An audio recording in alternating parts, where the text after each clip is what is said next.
이 시간 이 자리에 나와 예배한 우리 모든 성도님 한 분 한 분이 예수 그리스도 안에서 성령 안에서 말씀 안에서 회복되고 그 기쁨을 전달하는 귀한 신자가 되시길 주님의 이름으로 축원합니다.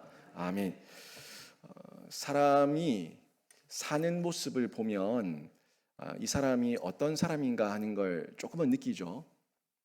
우리의 편견이 있고 우리의 어떤 편협함으로 보는 자신만의 가치와 시각이 있어서 내가 보는 그 사람에 대한 이해가 전부는 아닙니다. 아니지만 그래도 보편적인 시각에서 그 사람을 보면 이 사람이 현재 지향적인 사람인지 아니면 과거 지향적인 사람인지 아니면 미래 지향적인 사람인지 어느 정도 조금 느낄 수가 있다는 거예요. 실제로 그래요. 좀 대화를 해보고 만나보면 이 사람이 어떤 사람인가 하는 부분을 느낄 수가 있는데 과거에 매여 있는 사람 어떨까요? 과거에 매여 있는 사람은 늘 옛날 얘기만 해요. 내가 옛날에 원망, 그래서 후회, 그래서 안타까움, 항상 거기 매여 있어요. 그래서 좀 더 긍정적으로 보지를 못하고 내가 그때 이랬으면 저랬으면 하는 그 마음에 늘 매여 있습니다. 그리고 이 타켓이 항상 나에게 오지 않고요. 다른 상대방에 가서 저 사람 때문에 하는 그런 표현들이 상당히 많이 있는 걸 볼 수가 있어요. 이거는 과거에 매여 있을 때 나타나는 사람이에요. 현재 지향적인 사람은 내가 지금 하고 있는 일에 대해서 구체적으로 얘기하고 또 하고 있는 일에 대한 기쁨과 즐거움과 또 앞으로의 미래에 대한 얘기들까지 이어나가면서 현재 지향적인 사람, 미래 지향적인 사람들의 모습이 어떻게 나타나고 드러나는가 하는 부분을 저희가 두루 볼 수가 있다는 거예요. 굳이 알려고 하지 않아도 그 사람의 언행 심사를 통해서 우리가 조금 느낄 수 있다는 건데 여러분 그러면 이 현재 지향적인 사람, 과거 지향적인 사람, 미래 지향적인 사람, 우리 그리스도인들. 우리 그리스도인들은 어떤 사람이어야 되겠습니까? 여러분은 어때요? 저와 여러분은 그리스도인인데, 신자인데, 여러분은 현재 지향적입니까? 과거 지향적입니까? 미래 지향적입니까? 여러분 스스로 봤을 때 여러분이 어떤 부류의 사람이라고 생각이 되십니까? 저는 오늘 말씀을 준비하면서 저 자신도 돌아봤고요. 우리 그리스도인들은 어떤 사람이어야 되는가 하는 부분에서 생각을 많이 해봤는데 먼저 그리스도인은 현재를 충성되게 살아야 돼요. 현재를 살 때 대충대충 살면 안 되고 뭐 어떻게 되겠지 하는 이런 마음으로 살아면 안 돼요. 제가 어, 또 이번 주 주일 오후에 하나님의 섭리에 대해서 웨스트민스터 소규리 문답 그 부분에서 얘기할 건데 그 하나님의 섭리라고 하는 부분을 너무 추상적으로 알고 극단적으로 알아서 현재를 충성되게 살지 않는 사람들이 있어요. 뭐 하나님 알아서 하겠지 뭐. 하나님이 알아서 하겠지 뭐. 이런 마음이죠. 아이들이 마치 집에서 자기의 책임이 있고 또 자기가 해야 될 일이 있는데 막 어지럽혀 놓고 개판을 쳐 놓고 생각하기를 엄마가 알아서 하겠지 뭐. 아빠가 알아서 하겠지 뭐. 맞아요. 엄마가 알아서 하고 아빠가 알아서 해요. 하는데 그 사람은 그 아이는 현재 지향적인 이 모습을 너무 왜곡하고 있는 거예요. 현재에 내가 해야 될 본분을 모르고 있는 거예요. 현재를 살고 있긴 하지만 그 본분을 모르고 책임을 모르고 사명을 모르고 살아가니까 그렇게 엉뚱한 짓을 하게 되는데 여러분 다 현재를 살고 있습니다. 저도 현재를 살고 있고 여러분 현재를 살고 있어요. 근데 이 현재를 어떻게 사냐는 거예요. 충성되게 사냐? 사명을 알고 사냐? 내가 왜 사는지 그 목적과 이유를 알고 사냐? 요거예요. 그 현재를 왜 사는지 목적과 이유를 알 때에 충성되게 살고 현재를 딛고 내일을 꿈꿔요. 현재를 딛고 내일을 계획해요. 그리고 내일 하나님께서 도우실 거야. 하나님의 은혜가 있을 거야. 하나님께서 나를 이끌어 주실 거야. 라는 그 사모와 기대를 가지고 이겨내며 또 그 길을 걸음걸음 걸어 나갈 수가 있다는 거예요. 저는 이 그리스도인들은 현재를 충성되게 살면서 미래를 기대하고 사모할 수 있는 사람이어야 된다는 것을 생각했는데 그리스도인들에게 과거도 필요합니다. 근데 과거는 회개를 위한 과거여야 되지 과거에 매이면 안 돼요. 여러분 과거 있잖아요. 저도 과거 있는 남자예요. 여러분도 과거 있는 여자, 과거 있는 남자 아닙니까? 과거 없는 남자가 어디 있어요? 과거 없는 여자가 어디 있어요? 다 과거 있어요. 모든 사람이 과거가 있습니다. 그런데 그 과거를 내가 어떻게 이해하고 해석하고 지금 현재에 적용할 수 있냐 이거예요. 이를 부득부득 할 겁니까? 후회하며 가슴만 치고 있을 겁니까? 그 후회를 딛고 일어나서 회개하면 된다고요. 근데 세상 사람은 과거를 후회로만 받아들이고 그리스도인은 과거를 회개로 받아들인다는 거예요. 똑같은 과거에 대한 이해인데 여러분은 후회입니까? 회개입니까? 후회는 매여 있는 사람들이고 회개는 딛고 일어나는 사람들이에요. 왜? 예수 그리스도 이름으로 회개했으니까. 예수 그리스도 이름으로 나에게 주어질 나와 함께 하실 연합 가운데 하나님에 대한 은혜를 받았으니까 후회에 머물지 않고 회개의 자리에 나가서 예수 그리스도와 함께 또 다시 일어서는 사람, 이 사람이 그리스도인이라는 겁니다. 그리스도인은 결국 현재도 있고 미래도 있고 과거도 있는데 과거는 회개로, 현재는 충성되게, 미래는 기대와 사모로 이렇게 정리해서 살아갈 수 있는 사람이 그리스도인이라는 거죠. 근데 오늘 본문에 보면은 이 스가랴서의 이 배경이 바벨론 포로에서 돌아온 유대인들이잖아요. 근데 유대인들은 어떤 사람이었냐면 아주 과거지향적인 사람들이었어요. 매우 과거지향적이었던 사람들이고 형식에 매여 있었던 사람들이고 과거에 매여 있었던 사람들입니다. 그래서 이 사람들은 자기가 꿈꿨던 나라, 자기가 꿈꿨던 민족은 과거예요, 과거. 과거 언제요? 다윗의 시대. 과거 언제? 통일 왕국 시대. 그들의 명성과 그들의 지경이 가장 넓었던 시대. 그때만 생각하는 거예요. 과거는 지나갔어요. 다시 다윗의 시대가 오지 않아요. 새로운 하나님의 나라를 꿈꿔야 되는데 다윗의 시대라고 하는 그 시대에 머물러 있었다는 거예요. 그때 머물러 있으면은 과거의 메인 사람이에요. 그러니까 이 사람들이 형식적인 금식을 정했는데 그 형식적인 금식이 뭐 5월에도 있고 7월에도 있고 그런 월들이 있었지 않습니까? 그 월들이 다 뭐예요? 예루살렘이 멸망했을 때, 예루살렘의 성전이 불탔을 때 다 사건이 있어요. 과거가 있어요. 과거. 사연이 있다고요. 그 옛날 과거의 사건, 그 옛날 과거의 사연에 매여서 그 5월과 7월에 금식을 하면서 그 달에 매여 있었다는 거예요. 그러니까 앞으로 나가질 못합니다. 하나님께서 그걸 원하지 않으셨어요. 뭐라고 얘기합니까? 나한테 그런 금식일을 얘기하지 마라. 너희들이 그 금식이 정말 나를 위해서 한 거냐? 나는 그런 금식을 원하지 않는다. 나는 과거의 메인 하나님이 아니다. 나는 무에서 유를 창조하시는 하나님이고 모든 새로운 것들을 새롭게 시작할 수 있는 하나님이다. 왜 너희는 지금 하나님을 믿지 못하고 과거의 하나님에 매여 있냐? 지금 하나님을 만나라는 거예요. 제가 여러분에게도 과거의 신앙 자랑하지 말라고, 과거에 나한테 만났던 하나님, 과거에 우리 교회 역사하셨던 하나님, 과거에 우리 가정에 역사하셨던 하나님을 그리워만 하지 말고 지금 만나주시는 하나님, 지금 나에게, 지금 우리 가정에, 지금 우리 교회에 역사하시는 하나님을 만나면 그 하나님은 지금 나에게 지금도 살아계신 하나님이 될 줄로 믿습니다. 이 하나님을 경험하라는 거예요. 여러분, 우리 과거의 하나님 아닙니다. 지금 하나님이에요. 현재 하나님이에요. 이 하나님을 만날 때 실제적인 실존하고 있는 그 하나님을 내가 만나서 내가 하나님의 사람으로 실존하며 또 성령의 열매를 맺으며 하나님의 영광을 드러낼 수가 있는 거예요. 근데 이 유대인들은 그렇지 않았다는 겁니다. 계속 과거에 매여 있다 보니까 지금의 현실을 인정하고 받아들이지 못하는 거예요. 그런데 하나님께서는 그러지 말고 지금 현실을 인정해라.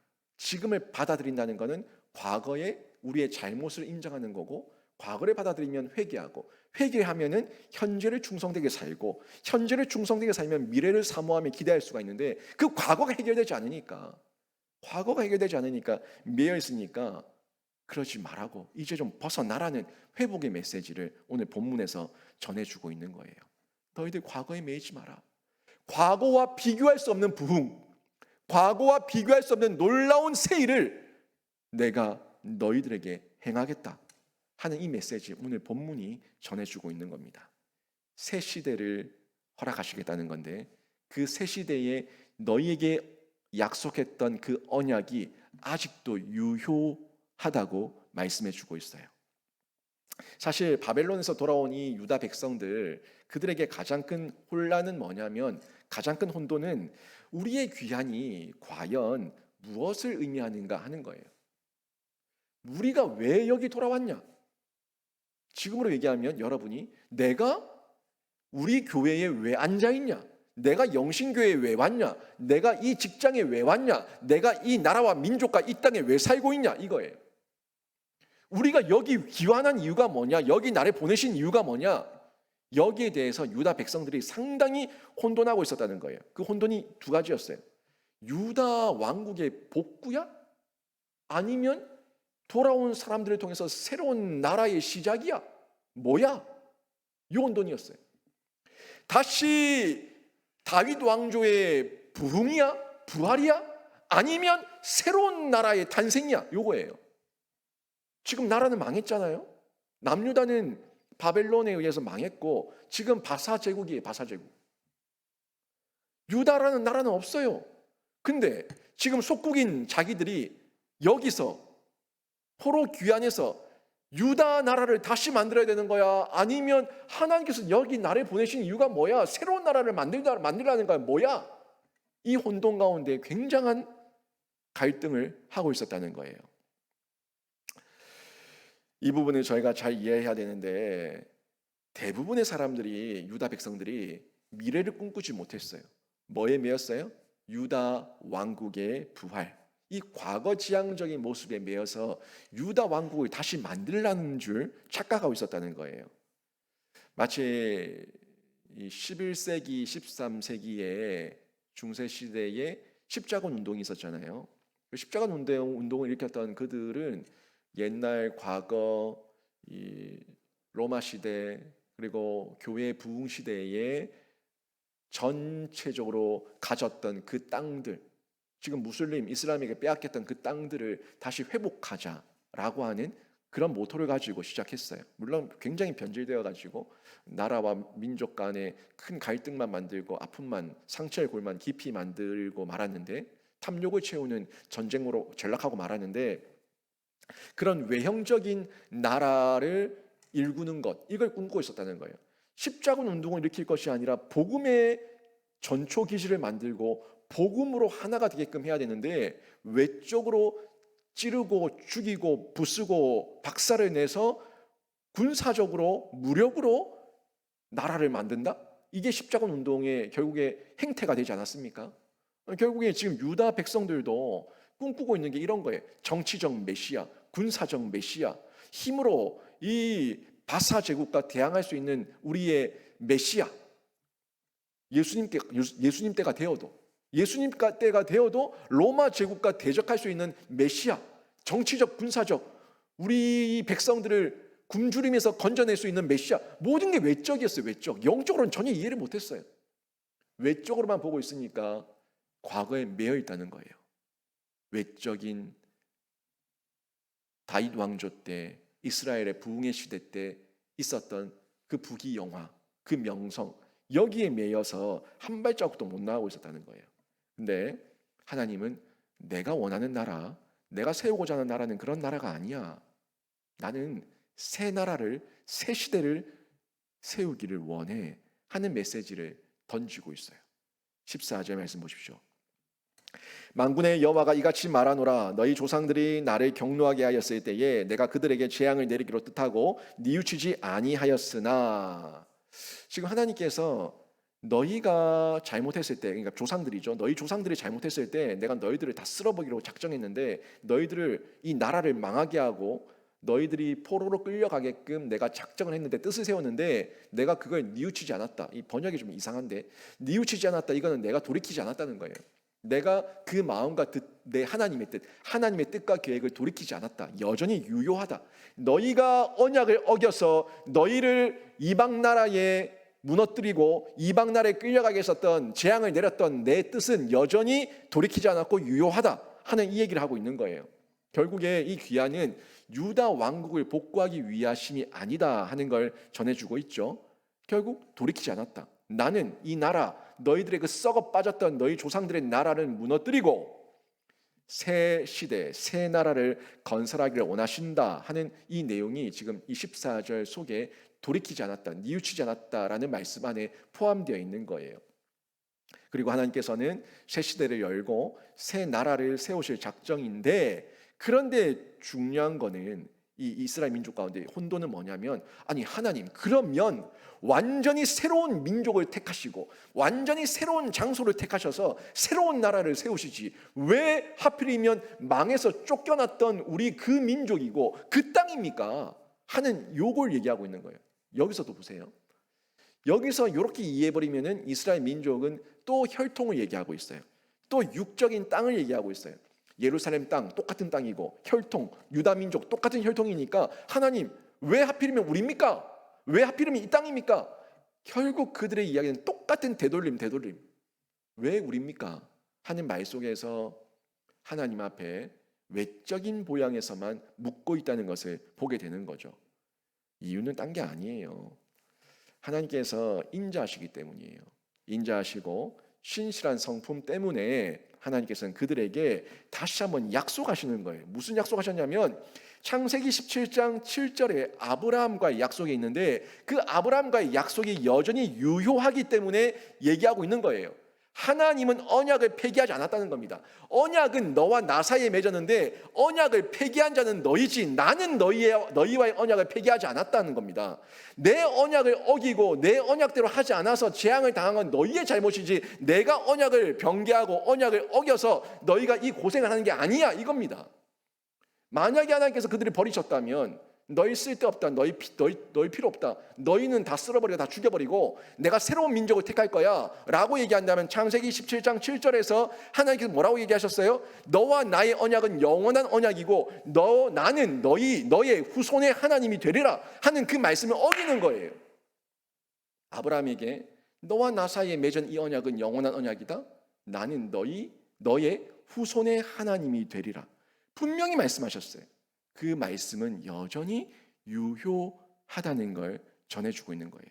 유효한데 언약을 어긴 자는 내가 아니라 너희다. 그런데 나는 인자하고 나는 신실하기에 내가 새 나라를 건설하고 새 시대를 열어가겠지만 역시 너희에게 기회를 다시 주니까 너희의 하나님이 될 테니까 너희의 영원한 언약이 될 테니까 내 말을 듣고 따르라 하는 메시지, 기회의 은혜를 더 베풀고 있는 거예요. 여러분 이거 정말 한량없는 은혜입니다. 한량없는 은혜예요. 그러면 하나님이 남유다 이 남은 돌아온 족속들을 다 죽여버리고 다 패버리고 다 쓰레기 처리해버리고 그러길 원합니까? 그들은 그런 질문을 하면 안 돼요. 지금 나에게 언약 가운데 기회 주시는 걸 깨달아서 지금도 나를 버리지 않으셨던 그 하나님에게 집중해야 되는데 왜 하나님 우리입니까? 왜 하나님 이 땅입니까? 이런 질문을 하면 안 된다는 거예요. 육적인 것에 매였을 때, 원망 가운데 있을 때, 과거에 매여 있을 때, 그럴 때에 왜 전데요? 왜 여긴데요? 하는 불평만 나오지 여긴들 어떻습니까? 난들 어떻습니까? 나에게 기회 주시면 감사한 것이고 여긴들 어떻습니까? 여기라도 기회 주시면 은혜고 하나님의 놀라운 인자하신 사랑의 표현이에요. 받아들이면 되는 거예요. 여기인들 저기인들 내가 늙어서인들 젊어서인들 지금 나에게 기회 주신다면 그게 은혜 아닙니까? 여전히 이스라엘 남유다를 버리지 않으시고 하나님께서는 그 유효한 약속을 펼치고 있는 거죠. 그들에게 돌이킬 기회를 주신 겁니다. 하지만 이 남유다의 이 사람들을 보세요. 이 사람들은 그들이 무슨 특권이 있는 것도 아니죠. 자격이 있는 것도 아니에요. 그들이 뭐 잘난 것도 없고 그 예루살렘 땅이 뭐 대단한 것도 없어요. 뭐 그런 것도 아무것도 없어요. 전적인 하나님의 은혜였고 하나님의 기회입니다. 그렇다면 이 남유다 돌아온 이 사람들은 어떤 태도를 가져야겠습니까? 어떤 태도로 반응해야 되냐는 거죠. 이거 우리한테도 적용됩니다. 저에게도 여러분에게도 동일하게 다 적용이 되는 거예요. 하나님께서 지금도 영적 이스라엘, 아브라함 자손된 영적 자손, 영적 후손이 된 우리에게, 교회에게 하나님 나라를 세워나가길 원하시고 하나님의 나라를 펼쳐가기 원하시는데 그 언약은 유효해요. 유효하고 저와 여러분을 부르셔서 이 자리에 앉아있게 하시고 말씀을 듣게 하셨어요. 그렇다면 우리의 태도는 어떠해야 되냐는 거죠. 왜 여기입니까? 왜 영신교회입니까? 왜 접니까? 왜 이렇게 늙어섭니까? 왜 이렇게 힘들 때입니까? 그걸 따질 거예요. 여기입니까? 따질 것도 아니고 왜 지금입니까? 따질 것도 아니고 왜 늙어섭니까? 젊어섭니까? 왜 아플 때입니까? 왜 힘들 때입니까? 따질 게 아무것도 없어요. 지금 그저 나를 불러주셨음에 감사하고 맡겨주심에 충성하면 되는 줄로 믿습니다. 그게 신자의 자세고요. 돌아온 유다 백성들의 자세여야 되는 거예요. 그런 자세를 가지고 하나님 앞에 반응하게 될 때에 다시 한번 시작할 수 있는 기회 주심에 감사하며 기쁨으로 출발할 수가 있는 거죠. 저는 여러분이 어떤 경우에 있든 어떤 환경에 있든 지금 여러분이 예수의 이름을 부를 수 있다는 그 자체가 여러분에게 하나님께서 기회 주셨음이라는 것을 믿으시고 예수의 이름을 부르며 날마다 일어나시고 날마다 새 일을 시작하시는 그 하나님과 동행하는 귀한 신자가 되시길 주님의 이름으로 축원합니다. 이렇게 새 언약의 유효한 약속을 언급하신 이후에 우리가 해야 될 게 있는데 두려움을 극복해야 돼요. 새 언약이라는 것이 언약은 언약인데 우리한테는 새로운 언약이잖아요. 옛 언약이 아니라 새 언약이에요. 새 언약이니까 우리 속에 두려움이 있을 수 있는데 이걸 잘 극복해야 되는데 15절 보십시오. 15절 보니까 이렇게 말씀하죠. 이제 내가 다시 예루살렘과 유다 족속에게 은혜를 베풀기로 뜻하였나니 너희는 두려워하지 말지니라. 아멘. 은혜를 베풀어도 두려워요. 모든 게 새로운 새 일을 시작할 때마다 두렵습니다. 여러분 그런데 내일 무슨 일이 있을 줄 압니까? 4월 달에 무슨 일이 있을 줄 압니까? 5월 달에 무슨 일이 있을 줄 알아요? 내년에 무슨 일이 있을 줄 압니까? 우리는 아무것도 몰라요. 모르는데 여러분 두렵고 떨림으로 막 벌벌 떨면서 한 발짝도 못 나가는 사람이 어리석은 사람 아니에요? 미래가 나에게 주어지지 않았고 미래가 나한테 모든 것이 명명백백하게 드러나지 않았지만 우리는 두려워할 이유가 없어요. 왜요? 하나님께서 우리에게 은혜 베풀기로 작정하셨으니까 그 하나님의 은혜를 믿고 걸어 나가면 되는 줄로 믿습니다. 이게 하나님 백성의 모습이고 신자의 모습이에요. 근데 이 하나님이 없을 때 두려워 떨며 겁낸다는 거죠. 이스라엘 민족, 이 민족도 마찬가지예요. 벌써 이 사람들은 얼마나 많은 이방 민족의 공격을 많이 받았습니까? 그리고 지금은 북이스라엘 남유다 다 망했죠. 그리고 자신들의 마지막 자존심이었던 예루살렘 성전도 불타고 다 찢겨졌습니다. 이런 상황 가운데 있는데 그들 가운데 두려움이 왜 없겠어요? 혹시라도 또 망하면 어떡하지? 혹시라도 또 무너지면 어떡하지? 지금 성전을 재건하고 있는데 이 성전 바사 왕이 또 열받아서 와서 다 무너뜨리고 가면 어떡하지? 일어나지도 않았는데 이미 걱정하고 두려워하는 마음이 얼마든지 엄습할 수 있어요. 여러분 한 번 당하고 두 번 당하고 세 번 당하면은 나중에 지레 짐작하고 지레 무서워가지고 그냥 아무것도 못하지 않습니까? 자라보고 놀라갔으면 소뚜껑 보고 놀란다고 그냥 다 겁이 나가지고 아무것도 못해요. 근데 그렇게 하면은 이게 과거 지향적이죠. 한 발짝도 못 나가요. 이런 모습에 매여 있으면 안 되는데 상황적으로 보면 남유다가 그렇다는 거예요. 바벨론에 의해서 멸망당하고 그 바벨론은 또 바사 제국에 의해서 멸망당하고 즉 바사 제국이라는 나라와 격동하는 세계 정세 속에 있는데 우리는 너무너무 작은 민족이고 소수 민족인데 가진 것도 없고 있는 것도 없고 땅도 없고 나라도 없고 민족도 없고 아무것도 없는데 우리가 여기서 이렇게 성전 짓는다고 까불다가 다 멸절당하면 어떡할까 하는 이런 외적인 두려움이 있고요.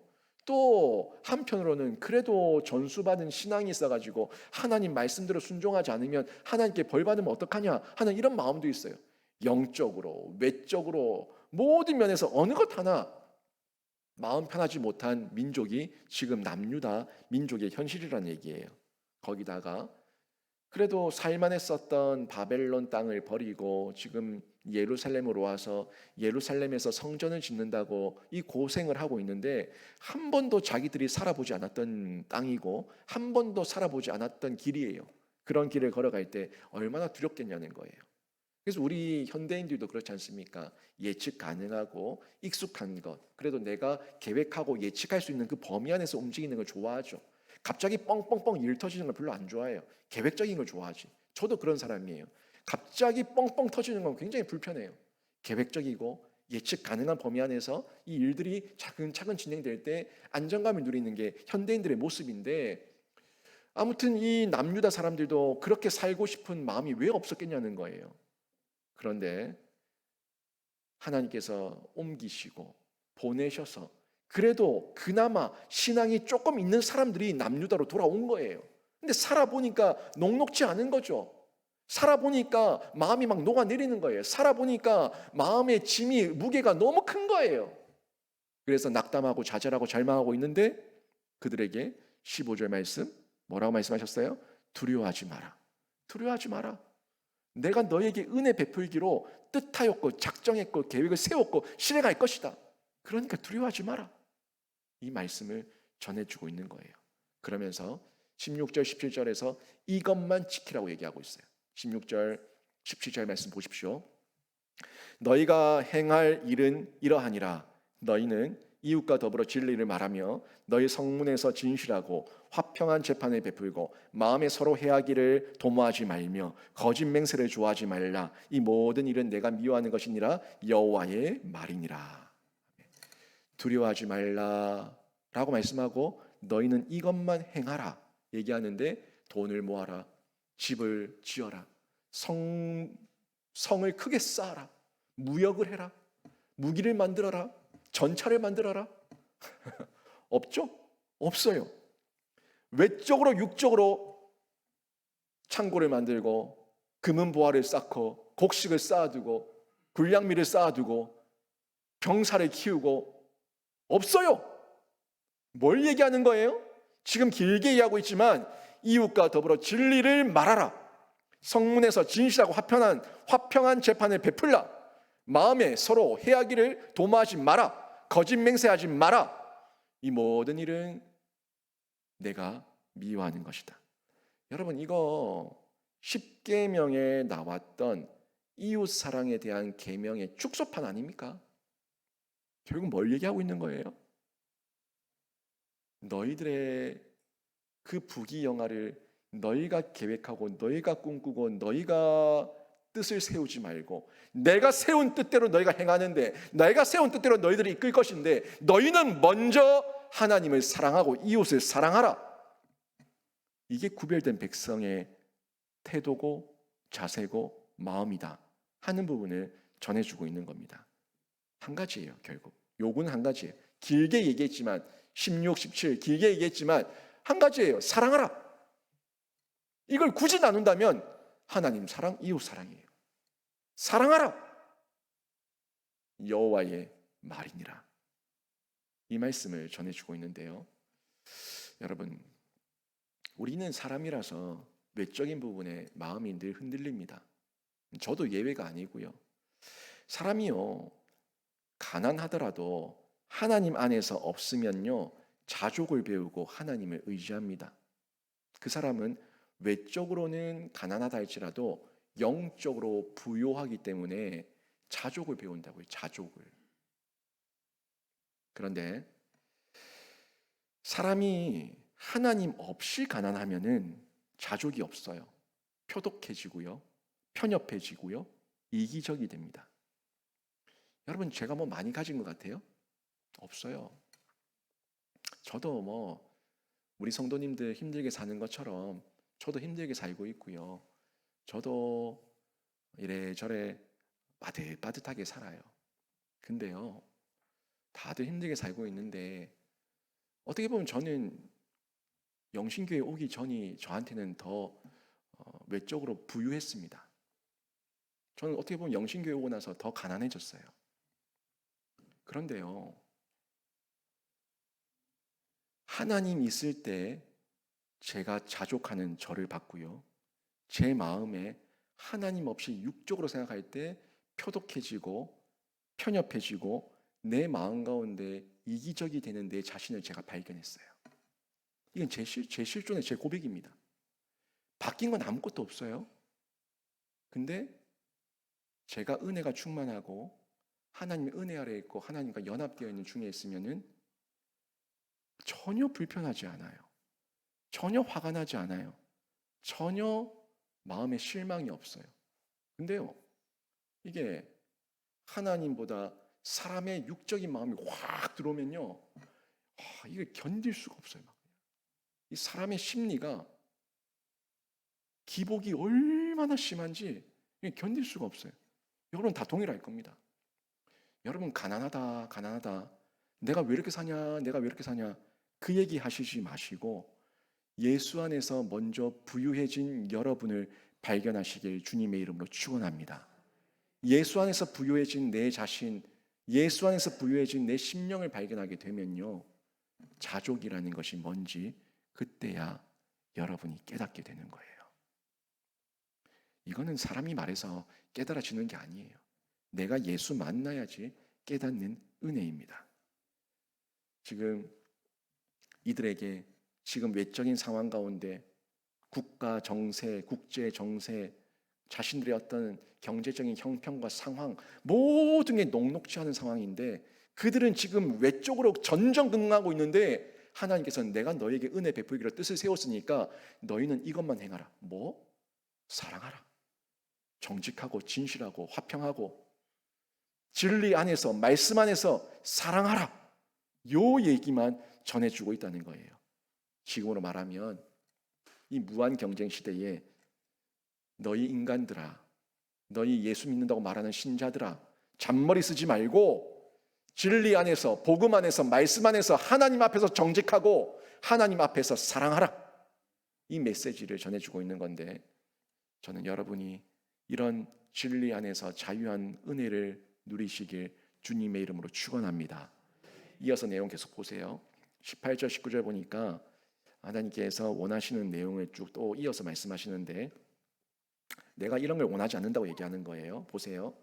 만군의 여호와의 말씀이 내게 임하여 이르시되 만군의 여호와가 이같이 말하노라. 넷째 달의 금식과 다섯째 달의 금식과 일곱째 달의 금식과 열째 달의 금식이 변하여 유다 족속에게 기쁨과 즐거움과 희락의 절기들이 되리니 오직 너희는 진리와 화평을 사랑할지니라. 아멘.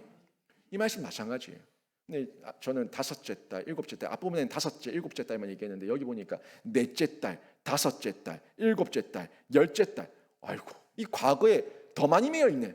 전에는 다섯째, 일곱째 여기만 매여 있는 줄 알았더니 넷째와 열째가 더 늘어났어.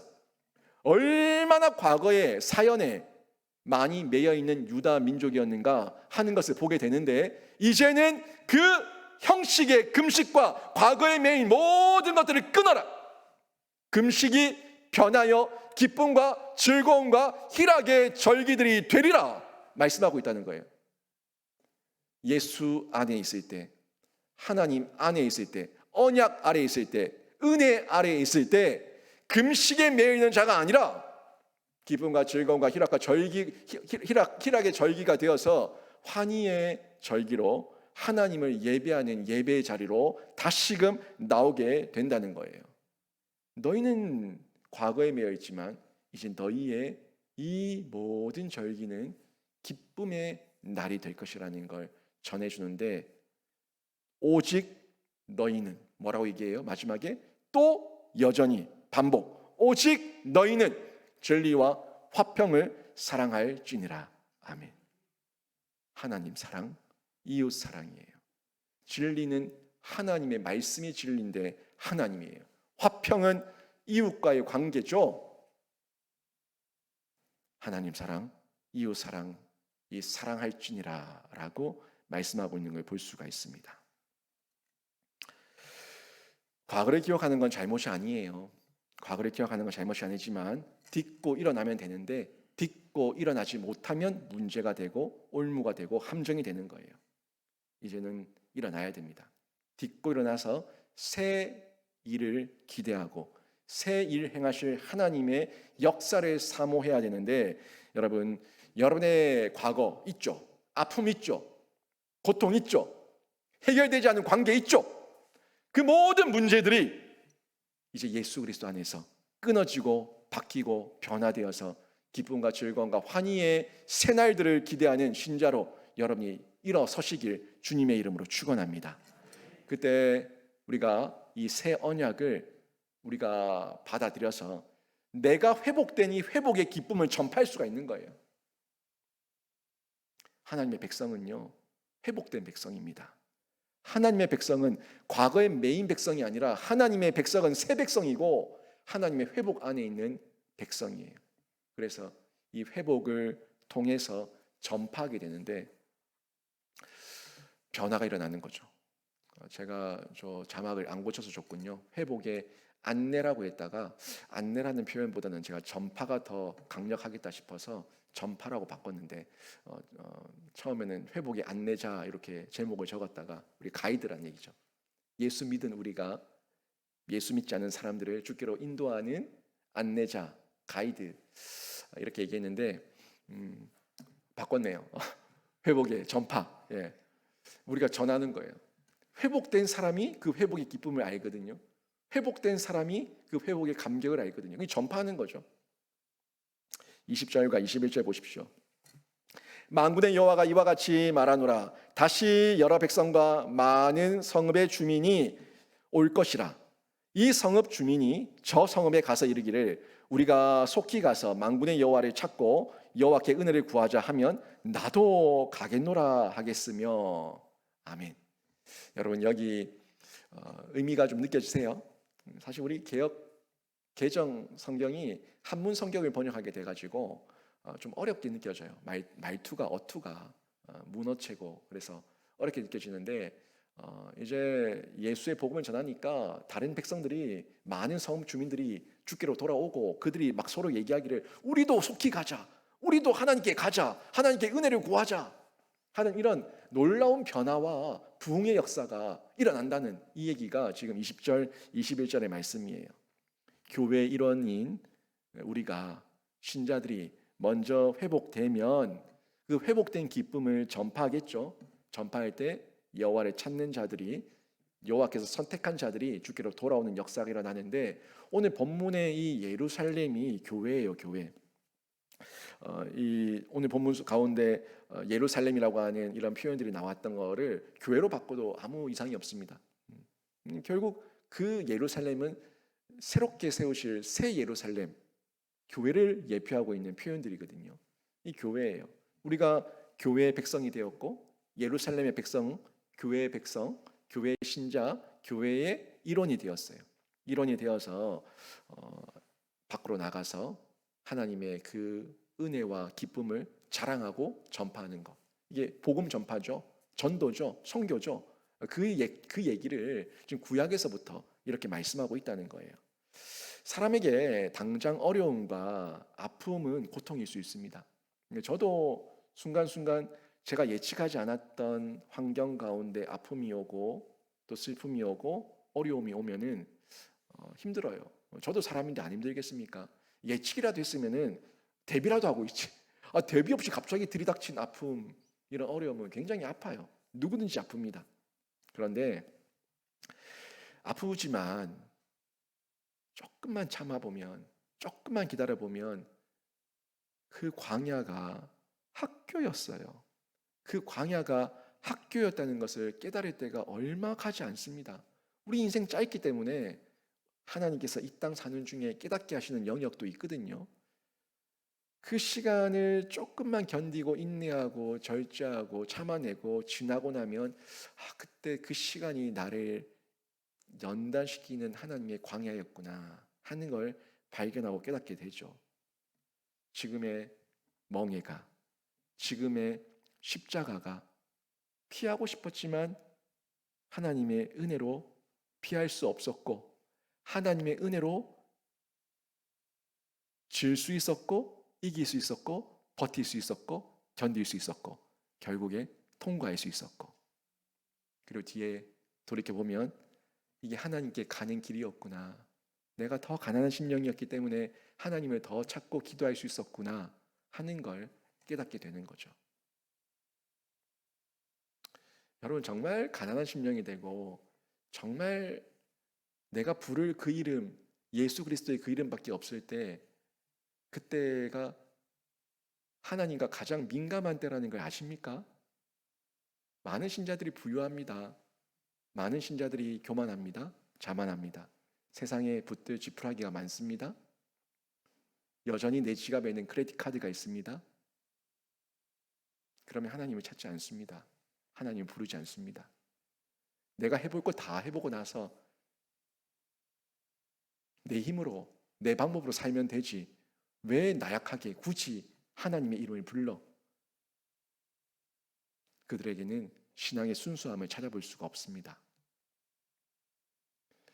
정말 절박할 때, 내가 예수 이름밖에 부를 때가 없을 때, 내가 부를 수 있는 이름이 엄마 이름도 아니고 아빠 이름도 아니고 예수 그리스도 그 이름밖에 부를 이름이 없을 때, 어떻게 보면 그때가 하나님과 가장 가까워져 있는 시간이고 고요한 광야의 시간인데, 그때 하나님을 만나는 거예요. 만나면 이후에 그때가 복이었다는 걸 고백할 수가 있습니다. 여러분, 예수님께서도 얘기하셨어요. 수고하고 무거운 짐진 자들아 다 내게로 오라 말씀하셨죠. 부유한 자들 찾지 않으셨습니다. 잘 사는 자들 찾지 않으셨습니다. 건강한 자들 찾지 않으셨습니다. 수고하고 무거운 짐진 자들아, 병든 자들아, 가난한 자들아 다 내게로 오라. 내가 너희를 쉬게 하리라 라고 말씀하셨어요. 근데 그 수고하고 무거운 짐진 자들, 병든 자들, 가난한 자들, 세상에 비빌 언덕이 있는 사람들은 예수 깨우지 않습니다. 비빌 언덕이 없는 사람들이 그제서야 예수를 찾는다고요.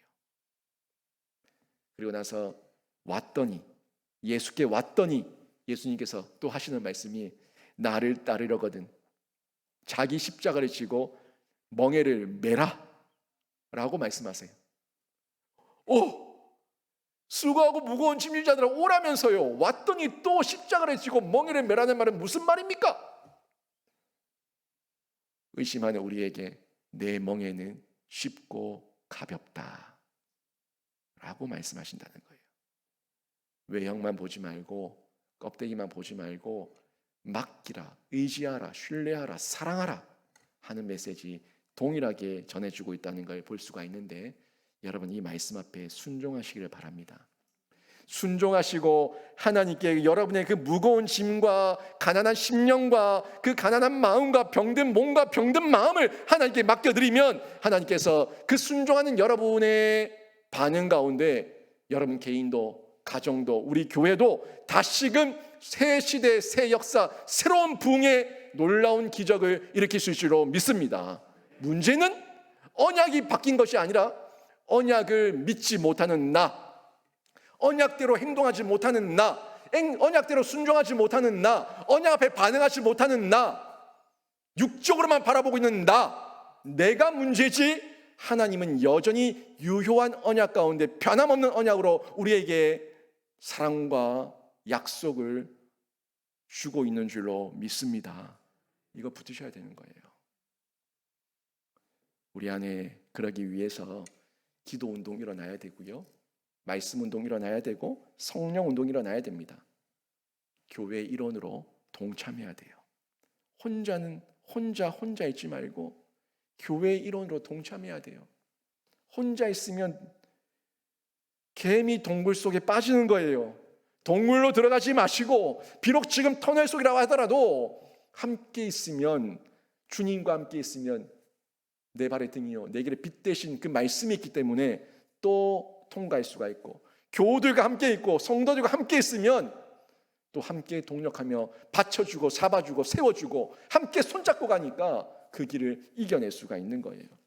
이 믿음으로 저희가 공동체 안으로 들어와서 일원이 돼야 된다는 겁니다. 그때 생명 역사는 일어나고 생명의 파문이 일어나게 되는 거죠. 22절 보십시오. 20절 보니까 이런 말씀이 나옵니다. 많은 백성과 강대한 나라들이 예루살렘으로 와서 만군의 여호와를 찾고 여호와께 은혜를 구하리라. 아멘. 사람들이 이 성읍 저 성읍에서 막 돌아왔는데 이제 22절에서는 백성과 나라들이 예루살렘으로 와서 교회로 와서 여호와를 찾고 여호와의 은혜를 구하리라 약속을 해주고 있는데, 우리가 나가서 예수를 자랑하고 예수를 소개할 때에 주변 사람들이 우리를 보고 예수의 빛도 발견하고 예수의 맛도 발견해서 예수의 향기를 맡고 죽기로 돌아오는 역사가 일어나게 되는 거죠. 오늘 본문의 절정입니다. 오늘 본문 절정 23절인데요. 절정 23절 여러분 같이 한번 읽어볼까요? 같이 읽습니다. 시작. 만군의 여호와가 이와 같이 말하노라. 그날에는 많은 다른 이방 백성 10명이 곧 잡고 말하기를 하나님이 너희와 함께 하심을 들었나니 우리가 너희와 함께 가려 하리라 하시니라. 아멘. 말씀 그대로예요. 이방인 10명이 유다 사람 한 사람의 옷자락을 붙들고 제발 하나님께 가는 길을 나에게 좀 알려줘, 간절히 매달리게 된다는 거예요. 놀라운 회복 아닙니까? 여러분이 길가에 나갔는데 여러분의 모습을 보고, 예수 믿는 여러분의 모습을 보고 주변 사람들 10명씩 여러분께 붙어가지고 나도 교회 가고 싶어, 나에게도 복음을 알려줘, 이런 역사가 일어난다면 여러분 감격하지 않겠습니까? 이 약속이 하나님의 언약인 줄로 믿습니다. 여러분 결국 하나님 나라가 확장되고 일어나게 되는 거예요. 이 약속을 저희에게 주고 있는데, 진리의 복음이 있는 교회, 구원의 방주가 되고 하나님께서 사용하신다는 겁니다. 근데 여기서 이 유다 사람 한 명을 우리가 어떻게 이해해야 되는가 하는 부분에서 해석의 두 가지의 방법이 있는데, 뭐 두 가지 다 가능한 방법이에요. 한 가지는, 첫째는 믿는 사람 한 명의 위치와 역할입니다. 유다 사람 한 사람은 결국 믿는 사람, 신자 한 명을 얘기하는 거예요. 한 명의 위치와 한 명의 역할이 10명을 감당하게 되는, 일당 10, 10명을 감당하게 되는 그런 역할, 그런 사명을 감당하게 될 것이라는 건데, 이런 사명을 감당할 때에 많은 사람들이 주께로 돌아오는데, 근데 이 한 사람, 이 신자 한 명이 이 사명을 감당하기 위해서는 사명을 알아야겠죠. 자기가 먼저 예수를 만나야겠죠. 자기가 예수의 은혜를 체험해야겠죠. 그래야지 믿는 사람, 이 신자 한 사람이 자신의 사명을 가지고 자신의 위치와 자신의 역할을 감당해낼 때에 많은 이들이 주께로 돌아오는 역사가 일어난다, 이렇게 해석할 수가 있습니다. 또 두 번째는요, 여기 나오는 유다 한 사람이 예수 그리스도예요. 예수 그리스도. 이렇게도 저희가 해석할 수가 있습니다. 뭐 둘 다 가능한 해석이에요. 뭐 본질적으로 뭐 이거다 딱 끊을 필요도 없고, 우리에게 다 본질적인 내용에서 교회의 역할, 또 복음의 핵심을 다 드러낼 수 있는 부분이기 때문에 둘 다 가능한 해석인데, 결국 유다 사람 하나, 예수 그리스도 한 명이죠. 길이요 진리요 생명 되신 그 예수께 나와야지만 이방 사람들이 결국 구원의 길을 찾을 수가 있으니까 그 예수를 찾아서 길을 발견한다는 거죠. 이 도를 발견한다는 거예요. 이 옷자락을, 예수의 옷자락을 이방 사람들이 잡고 그 사람들이 주께로 돌아오는 역사가 일어난다, 이런 내용으로 해석할 수가 있습니다. 그러니까 결국 둘 다 뭐예요? 스스로 구원받은 사람은 없어요. 스스로 길을 찾은 사람은 없어요. 먼저 믿은 사람, 우리가 나가서 복음을 전해서 주께로 돌아오든지, 아니면 그 사람들이 예수를 발견하고 예수를 붙들어서 주께로 돌아오든지, 아무튼 길을 알려주는 안내자가 있어야지만 주께로 돌아오는 역사가 일어난다는 건데, 저는 교회의 머리가 예수 그리스도시고 우리는 교회의 일원이니까, 그래서 제가 제목을 그렇게 잡은 거예요. 교회 회복의 안내자라고 얘기한 건데, 교회의 머리 되신 예수께서 그 일을 하고 계시고, 교회의 일원된 우리도 회복의 안내자로 그 사명을 감당해야 된다는 거죠. 이 사역을 먼저 믿은 우리가 교회로 모여서 함께 감당하는 겁니다. 그때 하나님의 선택된 자들이 은혜를 사모해서 먼저 믿은 신자의 옷자락을 만질 때, 신자의 옷자락, 저와 여러분의 옷자락을 만질 때 그들이 정신 차리고 봤더니 그 옷자락은 사람의 옷자락이 아니라 예수의 옷자락임을 발견하고 감격하게 되는 은혜를 누리게 될 줄로 믿습니다. 결국 제가 여러분에게 전하는 것도 예수를 만나게 하는 길이고, 여러분이 나가서 복음 전하는 것도 예수를 만나게 하는 길이니까, 우리가 어떤 모양으로든 전했던 그 복음이 그 불신자들이 예수의 옷자락에 손을 얹게 하는 그 역사와 일이 되니까, 사역이 되니까 놀라운 감격이고 은혜가 된다는 거죠. 여러분, 오늘 말씀 잘 기억하십시오. 하나님은 절대 실패하지 않으십니다. 하나님은 절대 언약을 폐기하지 않으십니다. 하나님은 무에서 유를 만드시며 신자가 실패한 자리에 있어도 다시 시작하게 하시는 분이 우리 하나님이십니다.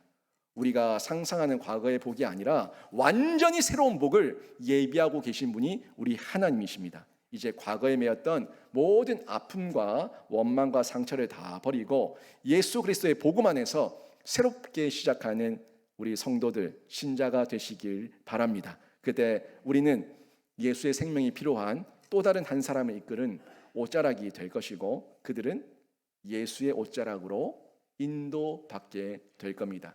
이 귀한 구원 사역, 교회가 감당하고 있고, 우리 영신교회가 이번 상반기에도 이 구원 사역에 함께 동참하게 될 건데, 여러분 모두가 교회의 일원이 되셔서 이 사역, 감격스러운 사역, 회복의 안내자로 쓰임 받으시길 주님의 이름으로 축원합니다. 아멘.